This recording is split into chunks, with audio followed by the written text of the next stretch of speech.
नमस्कार दोस्तों, wealth sky के एक और नए इंटरेस्टिंग वीडियो में आप सभी लोगों का स्वागत है। मेरा नाम है सुधीर और बात करेंगे इस वीडियो में हम निफ्टी एंड बैंक निफ्टी के बारे में, दोनों के चार्ट को अंडरस्टैंड करेंगे, समझने की कोशिश करेंगे कल से जो नया वीक स्टार्ट हो रहा है उसमें मार्केट कैसा बिहेव कर सकता है और यहाँ से निफ्टी के कौन से टारगेट ओपन हो रहे हैं उसको हम अंडरस्टैंड करने की कोशिश करेंगे। तो जल्दी से इस वीडियो को स्टार्ट करते हैं। वीडियो स्टार्ट करने से पहले सबसे पहले अगर हम ग्लोबल मार्केट देखें तो ग्लोबल मार्केट कंटिन्यूस स्टेबल है और ऊपर की तरफ बढ़ रहे हैं। अगर आप लास्ट ट्रेडिंग सेशन में देखोगे तो करीब डाउ जोन्स करीब 331 पॉइंट और नैस्डैक भी 100 पॉइंट यहाँ पे चढ़ के बंद हुआ है। ठीक है, चांसेस वेरी हाई कि जिस तरीके से यूरोपियन मार्केट ने नया लाइफ टाइम हाई लगाया है, स्पेशली डेक्स ने, जो जर्मनी का मार्केट है उसने लाइफ टाइम हिट किया है, तो कहीं ना कहीं नैस्डैक और डाउ जोन्स में भी ये पोटेंशियल बन रहा है कि ये भी लाइफ टाइम हिट कर सकते हैं। ठीक है, आप यहाँ पे अगर चार्ट को देखोगे तो ये आपको यहाँ पे क्लियरली सिचुएशन दिख रही है। यहाँ से धीरे धीरे अपर लेवल पे कंसोलिडेशन, फिर ब्रेकआउट, उसके बाद ये अराउंड इस लेवल तक जाने की कोशिश करेगा जो कि इसका लाइफ टाइम हाई है।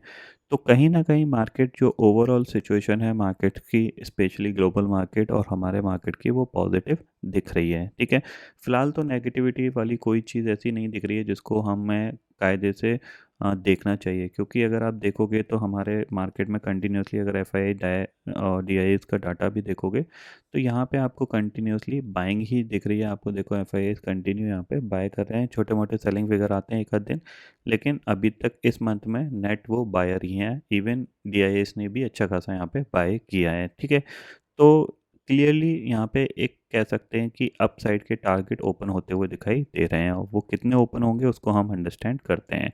सबसे पहली चीज़, अगर हम ऑप्शन चेन डाटा में देखें तो जो 25,000 है वो हमारा एक बेस बनता हुआ दिखाई दे रहा है। ये बहुत अच्छी बात है क्योंकि 25,000 की पुट पे 64 लाख का ओपन इंटरेस्ट खड़ा हुआ है और कॉल राइटिंग में सिर्फ 58 लाख का ओपन इंटरेस्ट है, जो कि कंपेयर किया जाए पुट राइटिंग से काफ़ी हद तक कम है। ठीक है, इसके ऊपर बढ़ते हैं तो 25,100 की पुट पे करीब 20 लाख का ओपन इंटरेस्ट है और यहाँ पे कॉल की बात करें तो 55 लाख का ओपन इंटरेस्ट हमें दिख रहा है। इसका मतलब क्या है, 25,100 के ऊपर हमें निकलना है। 25,100 के ऊपर निकलेंगे तो हमारे पास सीधा सीधा जो टारगेट ओपन होगा वो 25,300 का ओपन होगा, जो कि चार्ट के बेसिस पे है। ठीक है ना, ये ध्यान में रखिएगा। अब कॉल राइटिंग तो हर राउंड फिगर के हिसाब से कॉल राइटिंग है यहाँ पे, बट जो बड़ी कॉल राइटिंग देखी जाए वो 25,500 पे है। तो 25,500 आपका एक मेजर हर्डल रहेगा। ठीक है, फिलहाल 25,000 के ऊपर हम कंटिन्यूसली सस्टेन कर रहे हैं, एक दो दिन और सस्टेन किए तो फिर हम एक 200 से 300 पॉइंट का मूवमेंट अपसाइड का कर सकते हैं, ये ध्यान में रखिएगा। ठीक है, चार्ट पे चलते हैं तो चार्ट को देखते हैं। तो सबसे पहले देखो निफ्टी का चार्ट है। यहाँ पे सबसे पहले हम क्या करते हैं, जो अपसाइड का जो मैक्सिमम टारगेट है हमारे पास वो सीधा सीधा है आपका लाइफ टाइम हाई। ठीक है, अब ये एक ही बार में तो नहीं जाएगा, अगर हम मेज़र करें इसको तो करीब करीब यहाँ से जो इस लेवल से भी देखते हैं तो अराउंड 5% का मूवमेंट है। तो 5% नहीं तो एटलीस्ट हम 2% के आसपास मूव कर सकते हैं, ये ध्यान में रखिएगा। 2 से 2.5%, यानी ये जो गैप है ना, ये वाला जो गैप है, ये गैप तक हम ज़रूर जा सकते हैं, ये ध्यान में रखिएगा थोड़ा सा। ठीक है, दूसरी चीज़ है, ये गैप हमारे पास टारगेट है जो कि इसका है अराउंड 25,750 का। ठीक है, बट इसके बीच में हमारे पास जो टारगेट रहेगा वो रहेगा आपका 25,350 और 25,750। 350 के बाद तो इसके पास कुछ ज़्यादा हर्डल है नहीं, फिर इजीली ये मूवमेंट कर सकता है। इसके बीच में ये ज़्यादा हर्डल रहेंगे, इसके मतलब इसके बीच में बार बार ऊपर जाएगा, फिर सेलिंग आएगी, ऊपर आएगा, फिर सेलिंग जाएगी, तो इसके बीच में ज़्यादा हर्डल रहेंगे। इसके ऊपर निकलने के बाद इसके पास ज़्यादा कुछ हर्डल नहीं रहेंगे, फिर ये स्मूथली अपने लाइफ टाइम हाई की तरफ जा सकता है। ठीक है, अब नीचे की तरफ ऊपर हमें पता चल गया है कि नीचे हमारे पास कौन सा इंपॉर्टेंट लेवल है जिसके नीचे हमें अपनी तेज़ी की पोजीशन को एग्जिट कर लेना है। ठीक है, वो है हमारे पास जो लेवल है वो है हमारा क्लोजिंग बेसिस पे 24,750। ठीक है, इसके नीचे क्लोज दे देगा तो हमें अपनी लॉन्ग की पोजीशन से एग्जिट कर लेना चाहिए।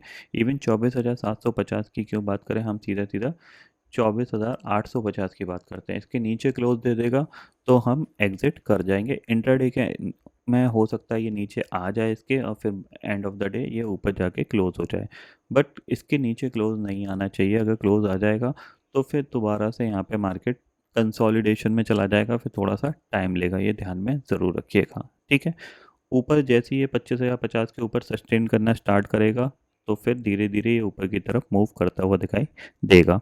ऑलरेडी हमने निफ्टी के एक्सपायरी में एक मोमेंट देखा था जहाँ पे ये वन वे में ऊपर आ गया था। अब ये थोड़ा सा यहाँ पे अपने आप को होल्ड करेगा, थोड़ा सा रिट्रेस भी कर सकता है नीचे की तरफ, क्योंकि ये पर्टिकुलर एरिया क्या था, एक रेजिस्टेंस था, रेजिस्टेंस को इसने ब्रेक किया। अब रेजिस्टेंस क्या करेगा, सपोर्ट का काम करेगा। अगर सपोर्ट का काम करेगा तो यहाँ तक आ सकता है और फिर ये ऊपर की तरफ दोबारा से मूव कर सकता है, यानी 24,800 850 के जोन तक ये आ सकता है। उसके बाद ये दोबारा से पॉजिटिव प्राइजेक्शन के साथ ऊपर निकल जाएगा।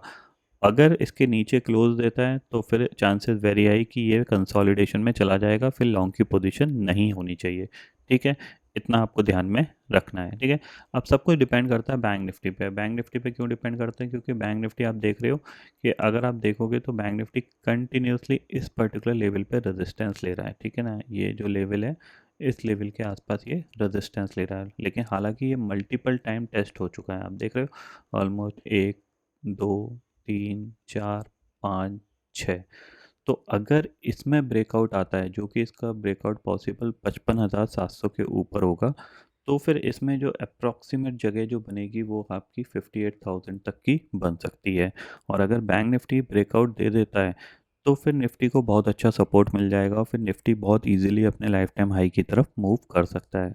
बट अगर ये नहीं दे पाया ब्रेकआउट तो ये फिर दोबारा से नीचे आ सकता है, जो कि निफ्टी को ड्रैग भी कर सकता है। ठीक है ना, तो इस पे आपको थोड़ी सी नज़र रखनी है। अगर इसमें सेलिंग आती है तो फिर आपको निफ्टी भी थोड़ा बहुत यहाँ पे वीक होता हुआ दिखाई दे सकता है, क्योंकि एचडीएफसी बैंक का वेटेज बहुत ज़्यादा है दोनों इंडेक्स में, बैंक निफ्टी में भी और निफ्टी के अंदर भी। ये चीज़ ध्यान में रखिएगा, क्योंकि एचडीएफसी बैंक और आईसीआईसी बैंक ये दोनों मिलके ही करीब करीब 20-21% का वेटेज बनाते हैं। तो ये दोनों स्टॉक्स की वजह से कोई भी मार्केट में सेलिंग आती है तो फिर आपको नीचे की तरफ थोड़ा सा ध्यान रखना है। हालांकि एचडीएफसी बैंक तो कंटिन्यूसली स्ट्रांग बना हुआ है, उसमें कोई करेक्शन देखने को नहीं मिल रहा है। तो क्योंकि एफआईआईज बाय कर रहे हैं और एफआईआईज नॉर्मली क्या है, ये हैवी वेट स्टॉक ही बाय करते हैं, तो उसमें कोई करेक्शन देखने को नहीं मिल रहा है, लेकिन फिर भी आपको ध्यान रखना है। ठीक है, तो बैंक निफ्टी के लिए जो इंपॉर्टेंट लेवल है वो यही है, ये वाला स्विंग हाई, जो कि अराउंड आपका 55,700 के करीब का बनता है। इसके ऊपर ये फिर इजीली 57,000 और 58,000 तक के लिए रेडी हो जाएगा। नॉर्मली ये जो चैनल बनता है ना, ये जो चैनल बना करीब करीब आपका 2,000-2,500 पॉइंट का चैनल है, तो इतना ही ये ऊपर मूव कर सकता है, करीब करीब 2,000 पॉइंट। तो 2,000 पॉइंट के हिसाब से भी देखा जाए तो 58,000 है यहाँ पे, ध्यान में रखिएगा। ठीक है, तो यहाँ पे आपका निफ्टी हो गया, बैंक निफ्टी हो गया। इस तरीके से आप कल का से जो नया वीक स्टार्ट हो रहा है उसको फॉलो अप कर सकते हैं। एक चीज़ ध्यान में रखिएगा, जैसे जैसे ये ऊपर जाएगा वैसे वैसे जो वॉलेटिलिटी है, मतलब विक्स जंप नहीं करेगा, लेकिन जो मार्केट की वॉलेटिलिटी है वो थोड़ी सी जंप होगी। मतलब मार्केट ऊपर भी जाएगा फिर सेलिंग में नीचे आ जाएगा, फिर ऊपर जाएगा फिर सेलिंग में नीचे आ जाएगा, क्योंकि साइकोलॉजिकल फिगर 25,000 के ऊपर हर एक लेवल जो है ना वो साइकोलॉजिकल हर्डल है। किसी ना किसी को लगेगा कि 25,200 के ऊपर नहीं जा पाएगा, मैं बेच देता हूँ, वो बेचेगा। फिर 25,200 निकलेगा, फिर किसी को लगेगा 25,300 नहीं जा पाएगा, फिर वो बेचेगा, फिर मार्केट उसको निकालेगा। समझ रहे हैं, तो हर एक लेवल एक साइकोलॉजिकल लेवल रहेगा इसके ऊपर, क्योंकि यहाँ पे क्या है, मार्केट ने कुछ ज़्यादा टाइम नहीं बिताया था। अगर आप देखोगे तो मार्केट ने इस चैनल के ऊपर ज़्यादा टाइम नहीं बिताया था। मार्केट ऊपर गया इमीडिएटली नीचे आ गया था। ठीक है ना, तो यहीं पे इसने टाइम ज़्यादा बिताया है। तो 25,300 के ऊपर क्या है, आपको थोड़ी सी वॉलेटिलिटी इस तरीके की बढ़ती हुई दिखाई देगी, तो इस चीज़ का आपको ध्यान में रखना है। ठीक है, तो निफ्टी हो गया, बैंक निफ्टी हो गया, इस तरीके से आप प्लान कर सकते हो। बाकी ग्लोबल मार्केट मैंने बता दिया आपको। फिलहाल तो कोई इनमें कोई भी किसी भी तरीके की नेगेटिविटी नहीं दिख रही है, तो हम भी नेगेटिव नहीं सोचेंगे, पॉजिटिव ही सोचेंगे। तो डिप आती है तो डेफिनेटली बाइंग की अपॉर्चुनिटी यहाँ पे देखने को मिल सकती है। ठीक है, तो आई होप दोस्तों ये पर्टिकुलर वीडियो आपको समझ में आ गया होगा। दोस्तों फिलहाल इस वीडियो में इतना ही है। आई होप ये वीडियो आपको पसंद आएगा। वीडियो पसंद आता है तो लाइक और शेयर जरूर करिएगा और चैनल को जो सब्सक्राइब लीजिए, क्योंकि मैं सुधीर लेके आता रहूँगा हर दिन अपने नए नए वीडियो। इसी के साथ शुक्रिया दोस्तों, जय हिंद।